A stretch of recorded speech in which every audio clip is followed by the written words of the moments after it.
I have started writing this at least 6 times over the past year and stopped each time because I couldn't figure out where to begin. The problem with a betrayal this specific is that it doesn't have a single starting point. It has a long, invisible prehistory that you only understand in reverse once the thing has happened and you are standing in the rubble of something you thought was solid, trying to trace the fault lines backward to where the fracture first formed. So I'll start with the email, because the email is where everything became undeniable, and undeniable is where all honest telling of this kind of story has to begin. My name is Renee. I'm 34 years old, and I worked at the time of this story as a senior copywriter at a mid-sized marketing agency in Chicago called Harmon and Bright. I had been there for 5 years. I was good at my job, I liked my colleagues reasonably well, and I had risen steadily through the ranks in the way that people who work hard and keep their heads down sometimes do. By the time I was 32, I was being mentioned fairly regularly in conversations about who would move into the creative director role that everyone knew was coming when our current CD, a lovely and exhausted man named Patrick, finally made good on his long-running promise to retire and move to Portugal. And I had a best friend at work. Her name was Brianna. Brianna and I had started at Harmon and Bright within 6 months of each other, 7 years ago. We had bonded in the way that people bond at jobs, over long lunch breaks and shared frustrations, and the particular intimacy of spending 40-plus hours a week in the same building as someone. She was warm, she was funny, she was a gifted writer herself, and over 7 years, she had become genuinely one of my closest friends in the world. We got dinner most weeks, we texted constantly. She was one of 4 people I called when my mother had a health scare 2 years ago. I was a bridesmaid at her wedding. I want to hold that detail for a second. I was a bridesmaid at her wedding. I wore a dress she picked out and stood beside her at the altar and cried at her vows and danced at her reception. And at the time, she was already, though I did not know it, 8 months into what I would eventually discover was a systematic, deliberate, ongoing effort to undermine my career and position herself to take the creative director role instead of me. I am still, even now, occasionally stunned by the architecture of that. The email appeared on a Thursday morning in April. I need to explain how I came to see it, because the mechanics matter. Our agency used a project management platform where different team members were given varying levels of access to communications on shared accounts. A few weeks earlier, our IT department had run a migration of some older archived email threads into the platform, and in the process, there had been a permissions error. Several threads that should have been private to specific users had been temporarily made visible to a broader group. Most people didn't notice. I happened to be digging through an archived project folder looking for an old brief when I saw a thread I didn't recognize in a folder I had access to. The thread was between Brianna and Marcus, one of the agency's 2 founding partners. I almost didn't open it. It was labeled with a project name I recognized, a campaign we had worked on together the previous year, and I assumed it was standard project correspondence I simply hadn't been copied on. But something made me click through. It was not standard project correspondence. The thread was long, 31 emails spanning almost 9 months, and what it contained, read from the beginning, was Brianna's methodical, detailed, sustained effort to reframe the credit for work I had done, plant doubt about my capabilities, and position herself as the more reliable candidate for the creative director promotion instead of me. I want to be precise about what I mean by that, because there are ways to be competitive with a colleague that are unpleasant, but not this. What Brianna had done was not simply advocate for herself or highlight her own work to leadership. She had specifically, repeatedly, and deliberately undermined mine. There were emails where she described ideas that had originated with me as things she had finally managed to push through despite some internal resistance.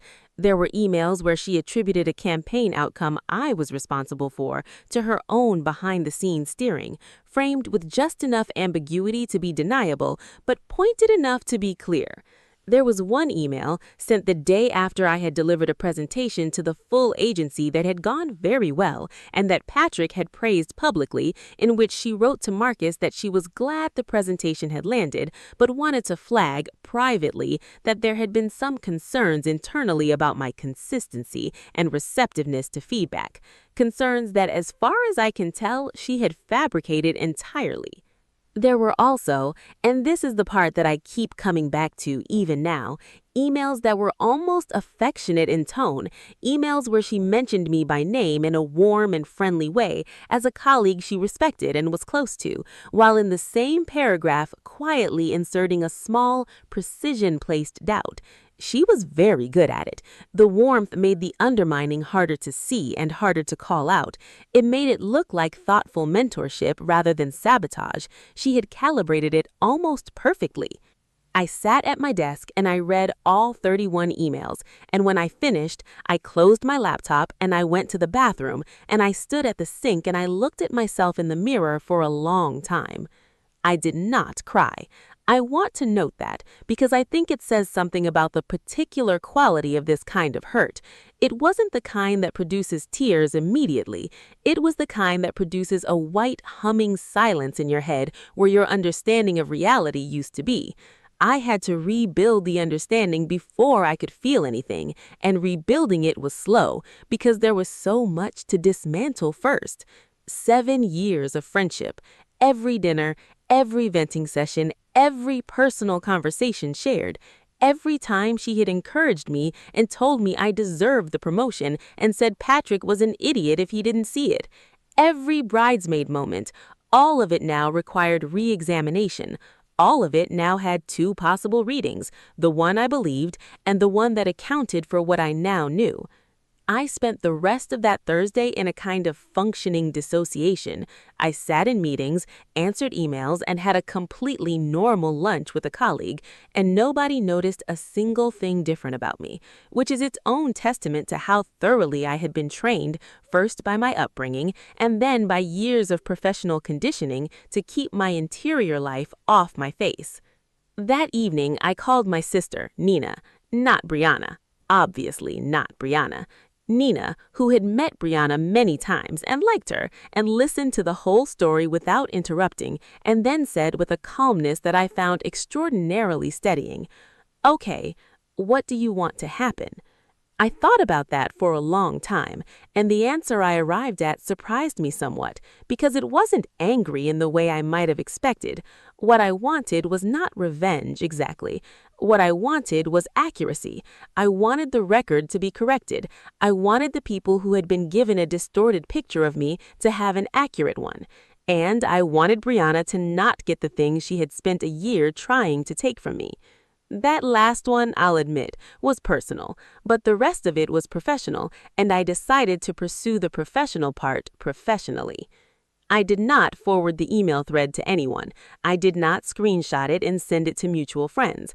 I did not confront Brianna. Not yet, and not in the way my emotions were suggesting. Instead, I called our HR director, a woman named Felicia whom I knew slightly and whom I had always found to be a genuinely fair-minded person, and I asked for a private meeting. In that meeting, I explained what had happened, the permissions error, the thread I had found, what it contained. I was calm and specific, and I brought printed copies of the emails with the relevant passages marked. I told Felicia I was not coming to her demanding immediate action. I was coming to her because I believed she needed to be aware of what existed and what it suggested, and because I wanted the process handled correctly rather than by me unilaterally. Felicia read the emails in front of me. Her face was careful and professional throughout, but I am a person who is very good at reading faces, and I saw what I needed to see. She thanked me for coming to her. She said she would need to speak with the partners and that she would be in touch within a week. The next 7 days were the longest of my professional life. I went to work every day. I sat near Brianna in the open plan office. I answered her texts. I had lunch with her on Wednesday of that week and listened to her talk about a project she was excited about. And I said the right things and smiled at the right moments. And I felt, during that lunch, the very specific and deeply unpleasant sensation of understanding for the first time what she must have felt doing this to me for a year. the smiling while knowing. I didn't like what it felt like. I understood it even less in her direction than I had before. Felicia came back to me on day 8. She had spoken with both partners. Marcus, apparently, had been confronted directly with the thread and had been, her word, uncomfortable. Not fully contrite, not falling on his sword, but uncomfortable in the way of someone who understands that they had allowed themselves to receive and act on information they should have interrogated more carefully. He had apparently not realized, or had chosen not to realize, the extent to which he was being managed. The process that followed took about 3 weeks and involved HR, both partners, and eventually Brianna herself. I was not in the room for most of it. I don't know exactly what was said. What I know is the outcome. Brianna was not fired. I want to be honest about that. She wasn't. Terminating someone for internal politics and soft sabotage, however documented, is legally complicated, and agencies rarely do it cleanly. She was formally reprimanded, placed on a performance improvement plan, and reassigned to a different team with different leadership. She resigned 2 months later. She sent me a text the day she resigned that said she was sorry and that she hoped someday I would understand. I have not responded to that text. I've thought about it. I have nothing I want to say that would be useful to either of us right now. I was offered the creative director role formally 3 weeks after Brianna resigned. Patrick delivered the offer himself, in person, and he said something I appreciated. He said there had been a period where some noise had gotten into the signal, and that he was sorry it had, and that the signal was clear now. It was indirect and imperfect as acknowledgments go. I told him I was glad we were here and that I was excited about the role. Both of those things were true. I've been creative director for 8 months. It is hard work and the right work, and I am good at it, and on most days that fact is simply the fact without the shadow of what preceded it. On some days, when I walk past the desk where Brianna used to sit, it belongs to someone else now, a newer copywriter named James who plays lo-fi playlists too loudly and brings very good pastries on Fridays. I feel the residue of it. Not overwhelming, not debilitating, just there. A layer of sediment from something that happened. People ask me what the lesson is. I've thought about that a lot because I'm a writer and I have a writer's instinct to resolve things into meaning, to find the shape of the lesson and hand it over cleanly. But I don't think this one has a clean shape. Here's what I know. I know that the people who are most dangerous to you professionally are not always the ones you can see coming. They are sometimes the ones sitting across from you at dinner, ordering the same bottle of wine you always share, laughing at the same things, knowing the full map of your interior life because you gave it to them freely out of trust. That is a genuinely frightening thing to know, and I refuse to pretend otherwise or sand it down into something more comfortable. I also know that the version of me that found those emails and went immediately to HR with printed documentation and a calm voice rather than a scorched earth implosion was a version of me I was proud of. Not because restraint is always right, or because the rage wasn't there, it was there, it is there, but because I chose the response that would get me what I actually wanted, rather than the one that would have felt good for 48 hours and cost me everything I'd built.